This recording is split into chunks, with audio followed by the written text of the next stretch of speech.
ನಮಸ್ಕಾರ ಸ್ನೇಹಿತರೆ, ಅನಮ್ ಜ್ಯೋತಿ ಚಾನೆಲ್ಗೆ ಸ್ವಾಗತ.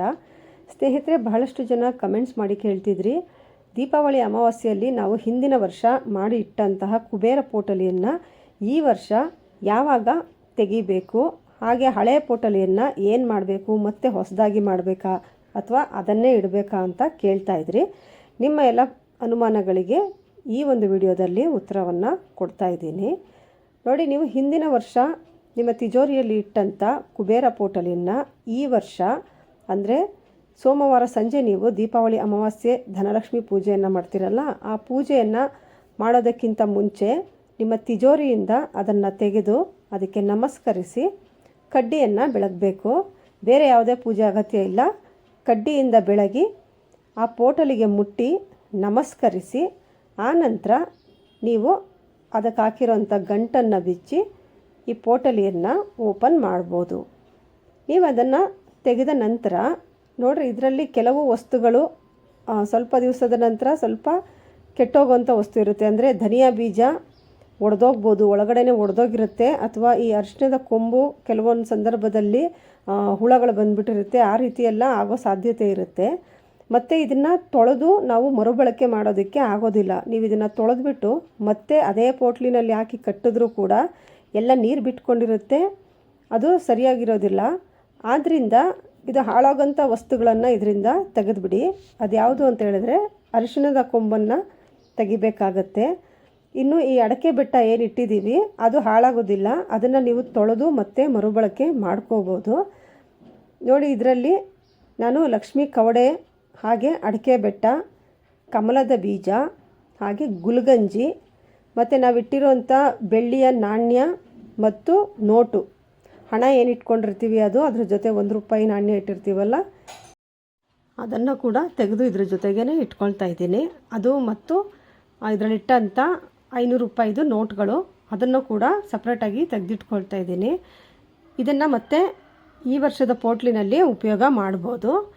ಇವಾಗ ಏನು ಮಾಡಬೇಕಂತ ಹೇಳಿದ್ರೆ, ಈ ಅರಿಶಿಣದ ಕೊಂಬು, ಧನಿಯಾ ಬೀಜ, ಹಾಗೆ ಚಕ್ಕೆ ಮತ್ತು ಲವಂಗ, ಏಲಕ್ಕಿ, ಇದಿಷ್ಟನ್ನು ನಾನು ಸಪ್ರೇಟಾಗಿ ತೆಗೆದಿಡ್ತಾ ಇದ್ದೀನಿ. ಇದಿಷ್ಟನ್ನು ನೀವು ಮರುಬಳಕೆ ಮಾಡೋ ಹಾಗಿಲ್ಲ, ಯಾಕೆಂದರೆ ಇದು ಹಾಳಾಗೋಂಥ ವಸ್ತುಗಳು. ಆದ್ದರಿಂದ ಇದಿಷ್ಟನ್ನು ನಾವು ಮತ್ತೆ ಈ ವರ್ಷದ ಪೋಟ್ಲಿನಲ್ಲಿ ಬಳಸಬಾರ್ದು. ಈಗ ಏನು ಮಾಡಬೇಕಂತ ಹೇಳಿದ್ರೆ, ಈ ಅಡಕೆ ಬೆಟ್ಟ, ಹಾಗೆ 1 ರೂಪಾಯಿ ನಾಣ್ಯ, ಹಾಗೆ ಬೆಳ್ಳಿ ನಾಣ್ಯ, ಕಮಲದ ಬೀಜ, ಗುಲ್ಗಂಜಿ ಮತ್ತು ಈ ಲಕ್ಷ್ಮೀ ಕವಡೆ, ಇವುಗಳನ್ನ ನಾನು ಸಪ್ರೇಟಾಗಿ ತೆಗೆದಿಟ್ಕೊಳ್ತಾ ಇದ್ದೀನಿ. ಇದನ್ನ ಏನು ಮಾಡಬೇಕಂತ ಹೇಳಿದ್ರೆ, ಇದಿಷ್ಟನ್ನು ನೀವು ತೊಳೆದು ಚೆನ್ನಾಗಿ ಒಂದು ಬಟ್ಟೆಯಿಂದ ಒರೆಸಿ ತೆಗೆದು ಇಟ್ಕೋಬೇಕಾಗತ್ತೆ. ಹಾಗೆ ಗೋಮತಿ ಚಕ್ರವನ್ನು ಕೂಡ ತೆಗೆದಿಟ್ಕೊಂಡಿದ್ದೀನಿ, ಅದನ್ನು ಕೂಡ ನೀವು ತೊಳೆದುಬಿಟ್ಟು ಈ ವರ್ಷ ಮಾಡುವಂಥ ಪೋಟ್ಲಿನಲ್ಲಿ ಮತ್ತೆ ಇದೇ ವಸ್ತುಗಳನ್ನು ನೀವು ಹಾಕಿ ಪೋಟ್ಲಿಯನ್ನು ಮಾಡ್ಬೋದು. ಈಗ ನಾವು ತೆಗೆದಿಟ್ಟಂಥ ವಸ್ತುಗಳನ್ನು ಏನು ಮಾಡಬೇಕಂತ ಹೇಳಿದ್ರೆ, ಈ ಅರಿಶಿಣದ ಕೊಂಬು, ಏಲಕ್ಕಿ, ಧನಿಯಾ ಬೀಜ, ಚಕ್ಕೆ ಲವಂಗ, ಇದಿಷ್ಟನ್ನು ನೀವೇನು ಮಾಡಬೇಕಂತ ಹೇಳಿದ್ರೆ, ನಿಮ್ಮ ಮನೆ ಮುಂದೆ ಇರೋಂಥ ಒಂದು ಮಣ್ಣಿನಲ್ಲಿ ಅದನ್ನು ಸ್ವಲ್ಪ ಹಳ್ಳ ಮಾಡಿಬಿಟ್ಟು ಅದರೊಳಗಡೆ ಹಾಕಿ ಮುಚ್ಚಿಬಿಡಬೇಕು. ಅಥವಾ ನಿಮ್ಮ ಮನೆಯಲ್ಲಾದರೂ ಪಾಟ್ಗಳಿದ್ದರೆ ಆ ಪಾಟ್ ಒಳಗಡೆನೇ ಆ ಮಣ್ಣನ್ನು ಸ್ವಲ್ಪ ತೆಗೆದುಬಿಟ್ಟು ಅದರೊಳಗಡೆ ಹಾಕಿ ಮಣ್ಣನ್ನು ಮುಚ್ಚಿಬಿಡಬೇಕು. ಯಾಕೆಂದರೆ ಇದು ಮಹಾಲಕ್ಷ್ಮಿ ಸ್ವರೂಪ ಆಗಿರೋದ್ರಿಂದ ಮಹಾಲಕ್ಷ್ಮಿ ನಮ್ಮ ಮನೆಯಲ್ಲೇ ನೆಲೆಸಿರಬೇಕಾಗುತ್ತೆ. ಆದ್ದರಿಂದ ನೀವು ಎಲ್ಲೋ ತೊಗೊಂಡೋಗಿ ಯಾವುದೋ ಗಿಡದ ಹತ್ರ ಹಾಕೋದು, ಯಾವುದೋ ಮರದ ಹತ್ರ ಹಾಕೋದು, ನಿಮ್ಮ ಮನೆಯಿಂದ ದೂರದಲ್ಲಿರೋ ಯಾವುದೋ ಒಂದು ಜಾಗದಲ್ಲಿ ಹಾಕೋದು, ಆ ರೀತಿ ಮಾಡಿದ್ರೆ ನಿಮ್ಮ ಮನೆಯ ಲಕ್ಷ್ಮಿ ಹೊರಟೋಗ್ತಾಳೆ.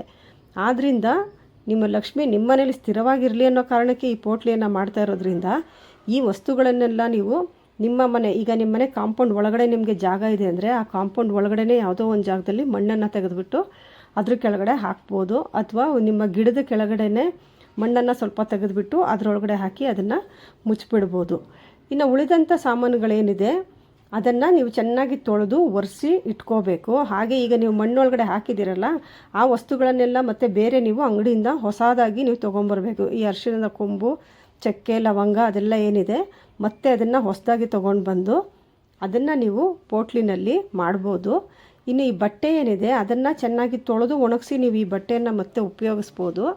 ಅಥವಾ ನಿಮಗೆ ಆಗ ಸಮಯ ಇರೋದಿಲ್ಲ ಅಲ್ವಾ, ಆದ್ದರಿಂದ ನೀವು ಬೇರೆ ಒಂದು ಹೊಸ ಕೆಂಪು ಬಟ್ಟೆಯನ್ನು ತೊಗೊಂಡು ಬಂದು ಅದರಲ್ಲಿ ನೀವು ಹಿಂದಿನ ವರ್ಷ ಇಟ್ಟಂಥ ಆ ಲಕ್ಷ್ಮೀ ಕವಡೆ, ಗೋಮತಿ ಚಕ್ರ ಎಲ್ಲ ಏನಿದೆ ಅದನ್ನು ಅದರೊಳಗಡೆ ಹಾಕಿ, ಜೊತೆಗೆ ಈ ಅರಿಶಿಣದ ಕೊಂಬು, ಧನಿಯಾ ಬೀಜ ಎಲ್ಲ ಏನಿದೆ ಇದನ್ನು ಬೇರೆ ಒಂದು ಹೊಸದನ್ನು ತೊಗೊಂಡು ಬಂದು ಆ ಪೋಟ್ಲಿನಲ್ಲಿ ಹಾಕಿ ನೀವು ಹೊಸ ಕುಬೇರ ಪೋಟ್ಲಿಯನ್ನು ಮಾಡ್ಬೋದು. ಇನ್ನು ಹೊಸದಾಗಿ ಕುಬೇರ ಪೋಟ್ಲಿ ಮಾಡೋದು ಹೇಗೆ ಅಂತ ಹಿಂದಿನ ವಿಡಿಯೋದಲ್ಲಿ ತಿಳಿಸಿದ್ದೀನಿ, ನೀವು ಬೇಕಿದ್ರೆ ಹೋಗಿ ಚೆಕ್ ಮಾಡ್ಬೋದು.